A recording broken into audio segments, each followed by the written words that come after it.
Hey guys, Bicebump here, bringing you this Dragonflight Pre-Patch Unholy Guide. This is going to be a quick and condensed guide, so no kind of big explanations go on, just giving you the facts, trying to provide the best information possible in a short amount of time so that you can excel in the pre-patch.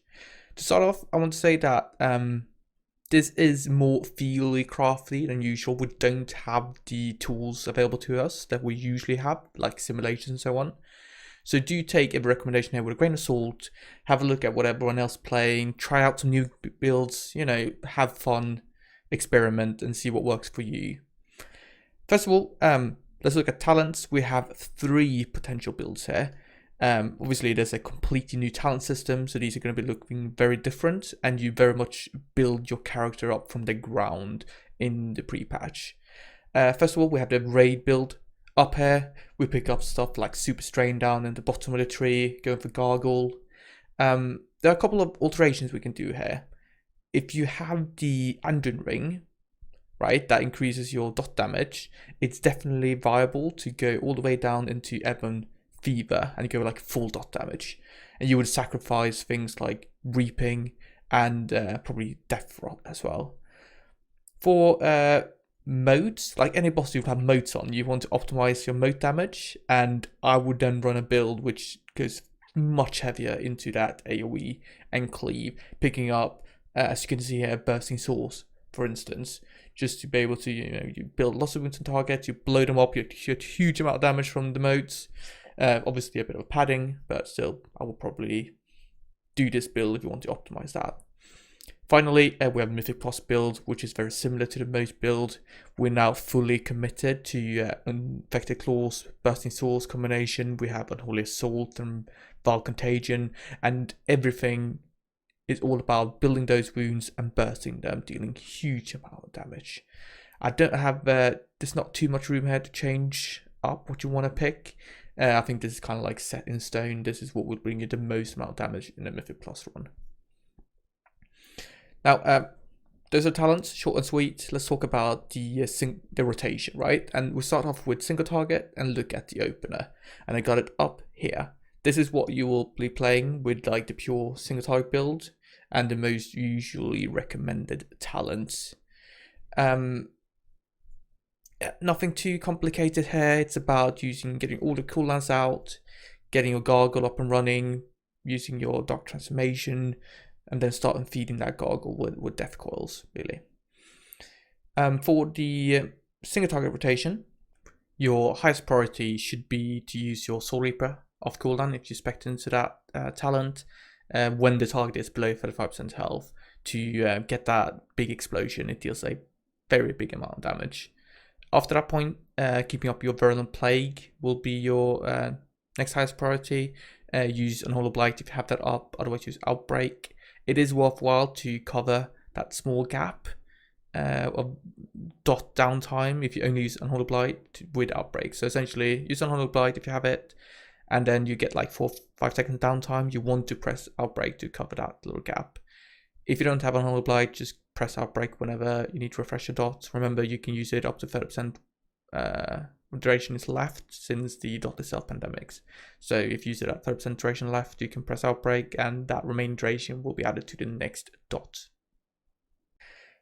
Secondly, we want to have 100% uptime on our Plaguebringer buff. This is the one that increases our rate of taking of dots by 100%, and you do it with Scourge Strike. It just means that Scourge Strike sometimes have a much higher priority in rotation than it usually has. Nothing too fancy there.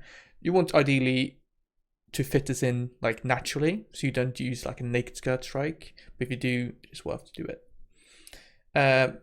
Next, Death Call to avoid overcapping runic power. In the Dragonflight pre-patch, we really want to prioritize Death Call a lot. It deals a ton of damage, and that means always avoiding wasting any amount of runic power. So if you're about to cap, if you're like 80 plus, you want to hit that Death Call so you don't overcap. It's also more important to spend your runic power than runes due to Death Call being so strong. So don't worry if you have lots of runes ready. You want to spend the runic power. Keep it from overcapping. That's a high priority. Next priority is to do your Festering Strike, Scourge Strike kind of playstyle. We use Festering Strike to apply Festering Wounds to target, so debuff that stacks up to 6. We use Scourge Strike to burst those wounds and deal extra damage. You want to try and play around 3 to 6 wounds at all times. This means using Festering Strike when you're at 3 or less. You don't want to use it at 4 or higher because you risk overcapping on wounds, so use it at 3, and then you use Scourge Strike to go back to 3 again.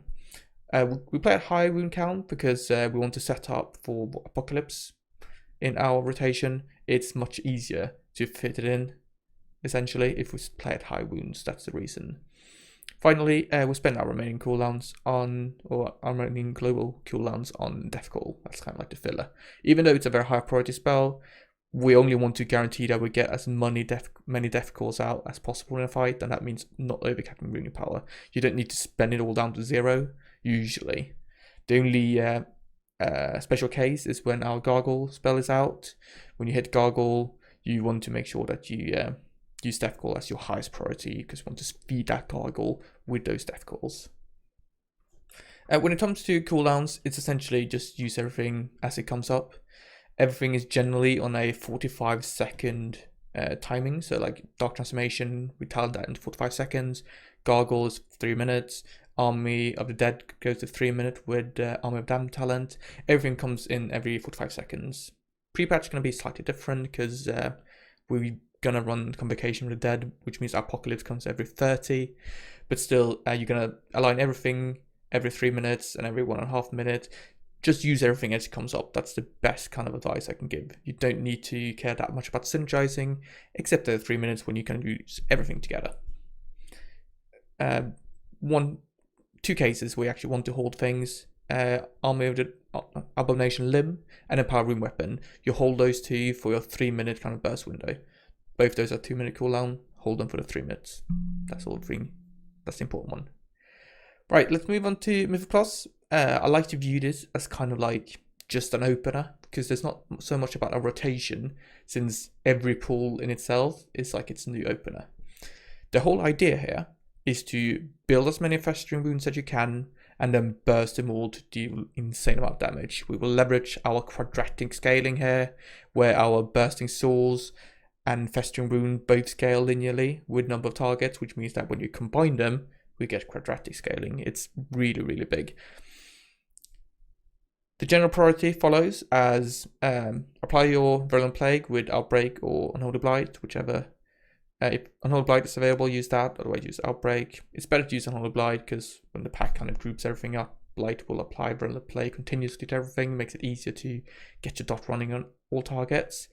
You then use Abomination Limb, Power Rune Weapon, and Dark Transformation. Depending on, like, if you don't have them, just skip that stage, but generally that will come up early in a pool.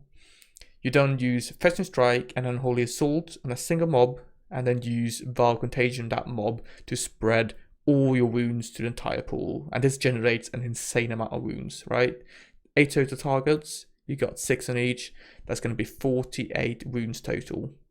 Very high number.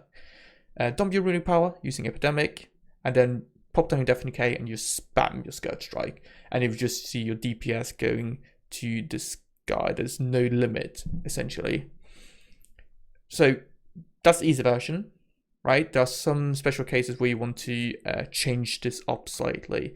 So if the pack lives for a long time, hold on to Dark Transformation until like 1 or 2 global cooldowns into your Death Decay window. This is because we want to avoid overcapping. Vile Contagion combo is going to spread a lot of wounds, and it's going to be capped 6 on every target. It doesn't matter if the Dark Transformation tries to apply wounds then, because it's just going to overcap, right? You want to hold it, use it, 1, 2 GCDs inside your Death Decay window to set up for your second one, right? We're going to run Death's Echo. You want to use Death's Echo and have 2 Death Decay burst windows on like a very long pack. What happens there is that after your first Death Decay window, you dump your runic power with Epidemic, pop down your next Death Decay, and go ham again. Some other special cases, like this, that assumes you have Unholy Assault and Vile Contagion up. If you don't have them up, you always use Dark Transformation early, right? There's no reason to delay it. if you don't have that overcapping issue, right? If you end up having popped down your Death and K window, you're outside of it, it's long gone, right? You're not setting up the next one. You just do your single target rotation, and then you replace your Death Call, or essentially replace Death Call with Epidemic if there's 4 or 5 targets, right? Death Call is going to be quite powerful at 1, 2, 3, 4 targets, and it's going to be the button you press to spend rune power at that stage. That applies to the rotation I talked about earlier, right? Dumping rune power means appropriately using Death Call or Epidemic based on the target count, and that switches at 4 to 5 targets. Right, I know that was very quick. Hopefully it made sense. Let me know down in the comments if you want me to do like a specific video about any of these topics to go a bit more into detail. Now, let's talk about stats. In the pre-patch, we want to prioritize haste, then mastery, crit, and versatility. The reason haste is quite high is because Gargle scales very well with haste. It increases the amount of attacks it does, and quite a lot of overall damage comes from Gargle. So that's why haste is the greatest. For AoE, it switches around a little bit. We go mastery, crit, haste, and then verse. That's because a lot of the spells that scales well with haste in single target do not scale well with haste in AoE, such as Gargle, Army, that kind of thing. For Covenant, we want to pick up Necrolord with the Marilith Soulbound. Necrolord is just very powerful. Abomination Limb deals a ton of damage, especially on Motes. Good for being topping the meters, you know. Also, Abomination Frenzy is a great legendary for the Unity, and overall it's just a great Covenant to pick. For the Conduits, we do Brutal Grasp to increase our Abomination Limb damage. We do Convocation of the Dead to really pump our Apocalypse cooldown down. It's going to go to like 30 seconds. It's going to be pretty insane. And then we pick up Embrace Death.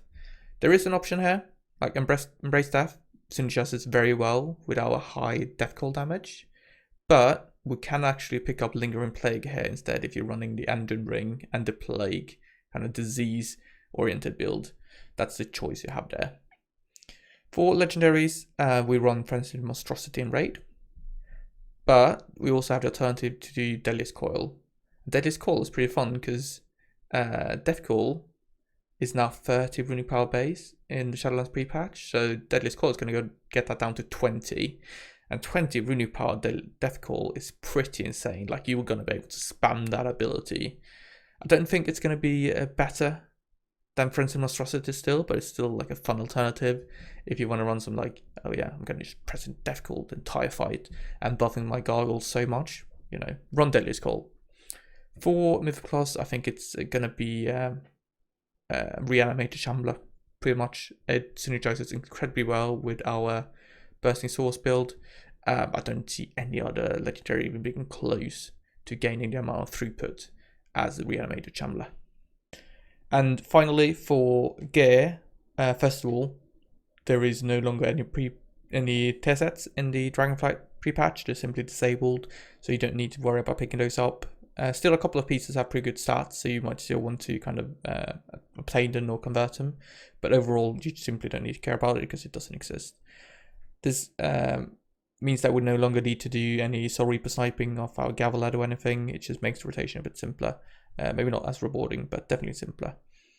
For the weapon, Gavel is still incredibly strong and should be picked up. Even if we don't gain the affected 4-piece by Soul Ripping the ad, it's still very strong.